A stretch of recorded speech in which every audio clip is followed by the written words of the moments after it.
Welcome to NML news channel. రైతుల్ని ధనవంతుల్ని చేయడమే మా ప్రభుత్వ లక్ష్యం. మార్కాపురం శాసనసభ్యులు శ్రీ కందుల నారాయణ రెడ్డి గారు ఈ రోజు కొనకమిట్ల మండలంలోని పేదారికట్ల గ్రామంలో మార్కాపురం శాసనసభ్యులు శ్రీ కందుల నారాయణ రెడ్డి గారి ఆధ్వర్యంలో రైతన్న మీకోసం కార్యక్రమం అంగరంగ వైభవంగా నిర్వహించారు. ఈ సందర్భంగా శాసనసభ్యులు శ్రీ కందుల నారాయణ రెడ్డి గారు మాట్లాడుతూ అప్పటి వైసీపీ పాలకులు నూతన జిల్లాల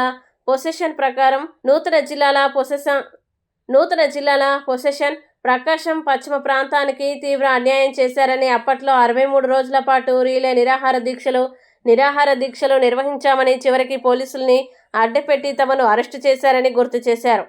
అప్పుడు మా పెద్దయిన శ్రీ నారా చంద్రబాబు నాయుడు గారు మార్కాపురంలో తన పుట్టినరోజు వేడుకలు జరుపుకున్న చోటే మార్కాపురం నూతన జిల్లాను ఇస్తామని హామీ ఇచ్చారని, ఆ హామీకి కట్టుబడి ఇప్పుడు మార్కాపురం జిల్లాగా ప్రకటించారని, ఈ ప్రాంత ప్రజలు ఎప్పటికీ వారికి రుణపడి ఉంటారని అన్నారు. 90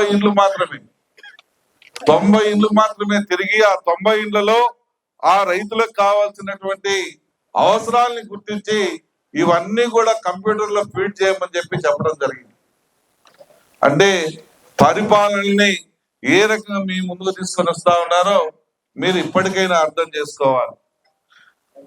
ఈరోజు మనం చూస్తే మన మార్కాపురం జిల్లా ఇది ఒక రకంగా మనం చెప్పుకోవాలంటే మన అందరికి ఒక వరం లాంటిది. ఈరోజు ఏ పనికి పోవాలన్నా ఒంగోలు పోవాలి, ఒంగోలు నిలబడాలి, ఒంగోలులో 1-2 రోజులు తిరగాలి, చేపించుకోవాలి. కానీ అటువంటిది ఈరోజు మన మార్కాపురానికి జిల్లా అడగగానే గత పాలకులు పట్టించుకోలేదు. కేవలం వాళ్ళ స్వార్థ రాజకీయాల వల్ల ఆ యొక్క జిల్లాని అడిగితే ఆ రోజు పట్టించుకోకుండా కానీ మమ్మల్ని అయితే జైళ్ళల్లో మగ్గబెట్టారు, అలాగే అరెస్టులు చేయించారు. మేము ధర్నాలు చేస్తుంటే ధర్నాలు చేయని